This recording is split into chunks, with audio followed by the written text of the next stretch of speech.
Hello, everyone. So, the author talks about winning the war within. The principle is that leader must own everything in their world. There is no one else to blame. Best leaders don't take responsibility of their job. They take ownership of everything that impacts their mission. And in case of a failure, only the leader is the one to blame, and only they can make sure that nothing like this happens again. In case the mission failed because of an underperformer in the team, then the failure is still the responsibility of you as a leader. The leader's job is to train the underperformer, and in the worst case, if the underperformer is not improving, then they should keep the team's goals above an individual and let the underperformer go and hire someone else. A leader must give all the credit of the success to the team and take the credit of failures upon themselves. No bad team, only bad leaders. The author talks about how they switched the leaders of two boats, one coming first and one coming last, later to realize that now the boat that was coming last started coming first. While initially the leader of the boat that was coming last was blaming it on the team and saying that it was because of the team that they were failing. And now the same team under a different leadership started coming first. A lot of times leaders have a tortured genius mindset. Like, for example, this particular leader found that the board that was coming last blamed it on the team and said that they had the right idea, but they were unfortunate to get the bad team. So the author called it the tortured genius mindset, where the leader feels that they are a genius and everyone around them is messing up and just not being able to see their genius.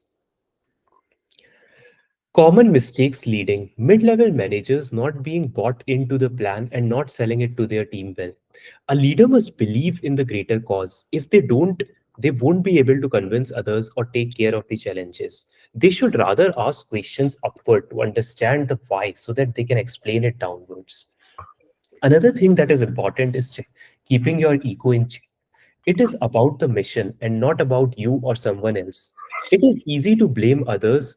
The right thing to do is say, I am the leader and it is my mistake that a subordinate as skillful as person X didn't think of the big picture and make the decision that was aligned with it. I'll make sure to communicate the why more effectively.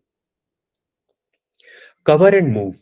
The biggest advantage we have in working together as a team is always supporting each other to accomplish the mission. If the overall mission fails, then everyone fails. So there is no point sabotaging the mission of your sister teams. So make sure to accomplish the strategic mission because that's the highest priority.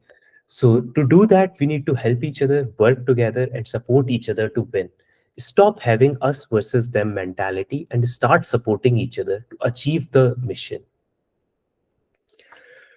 The mission should be kept simple. Keep your plan simple. Example, when in combat and the enemy starts shooting and the people need to adapt. If the plan is complex, then they will not be able to adapt and the plan will fail. So keep it simple so that changes could be made live when complexities come in the plan. Prioritize and execute. Any leader can get overwhelmed when trying to solve multiple problems at once and fail. So, in a tough situation, relax, look around, and execute. So, basically, by relax, like take the time to think about what is going on and see the big picture.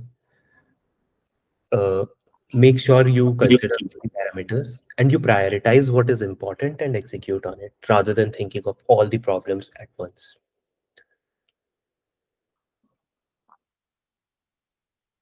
Decentralized command. For the team to scale, decentralized command is really important. Create standard operating procedures and clarify the goals to the team so that you can scale and navigate complex situations. This will help bring the team up to speed and ensure that each sub commander can stop saying what I should do and rather say, this is what I should do. Always ask why you are doing something so you can take the right call in case things go sideways and new challenges come up. Teams must be broken into 4 to 5 operators with a clearly designated leader. These leaders must understand the overall goal of the mission and the commander's intent. Junior leaders must be empowered to make decisions on the key tasks to accomplish things in an effective manner. They must know what to do and why they are doing it. If they don't understand, they should ask and clarify the why. It doesn't mean that junior leaders operate on their own program that will result in chaos. Junior leaders must understand what is within their limits of authority and communicate with senior leaders for decisions outside their authority and pass critical info up the chain of command. So, senior leaders can make informed strategic decisions. Junior leaders must be proactive and tell authority what needs to be done rather than ask what to do. Junior leaders must trust their senior leaders, and they should have the trust that the senior leaders will have their back. And senior leaders should also provide situational awareness to ensure that junior leadership has all the info needed to make their decisions. Junior leaders must push information up the chain to keep their leaders informed, particularly of critical information that affects decision making. Plan. After the operation, do the retrospective. What went well, what went wrong, and what we can do better. Come up with a checklist and standard plan so that it is repeatable. Identify the assets and the time available. Pick the simplest plan and the plan for likely contingencies. Delegate portions of the plan so that one person is not overwhelmed with the plan. Stand back and be the tactical genius. Continuously question and check the plan against emerging situations. And make sure to keep it simple so that everyone understands it and they can adapt if things change on the ground. As leaders, don't get involved in the details and rather focus on the big picture. When everyone understands the mission, then they can act without further guidance. Let your guys handle the sub parts of the plan so you don't have the same view as them. Rather, have a 10,000 feet view so you can tighten things up and look like a tactical genius to the team. Leading up and down. Leaders must routinely communicate with their team on their part in the big picture mission. This is not obvious to the team. Managing up. Our leaders are not on the ground and are not mind readers. So we need to pass situation awareness up the chain and lead them. This is what extreme ownership means. Invite your leaders to your meetings so you can make sure they are aware of the operating procedures and they can build trust in you. You might feel your leaders are scheming how to totally sabotage your mission by wasting your time.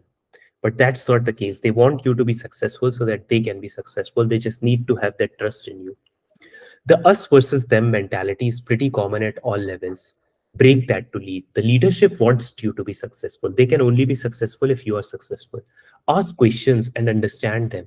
If you feel the leadership doesn't understand the challenges you face, ask them and come ask them to come to the field to see things the way you see them. Decisiveness amid uncertainty. There will never be 100% information available, and you will need to make call with limited information with confidence rather than waiting for things to play out. Leaders must be aggressive and proactive. The author describes a situation where he was advising a firm where team leads wanted each other out and didn't work well together. And they were even spreading humors that the other is interviewing. So in this case, the CTO wanted to stand by and wait for things to play out. The CTO was like a hostage in this situation where these two people were causing chaos in their team. So Jaco, the author, advised them to find if someone else can be promoted from within the team and promote them to take their position and fire both of them so that it sends a strong message to the team. One, you can't be held hostage as a leader. And second, that you basically don't want to build a culture that is similar to this in your team. Thank you.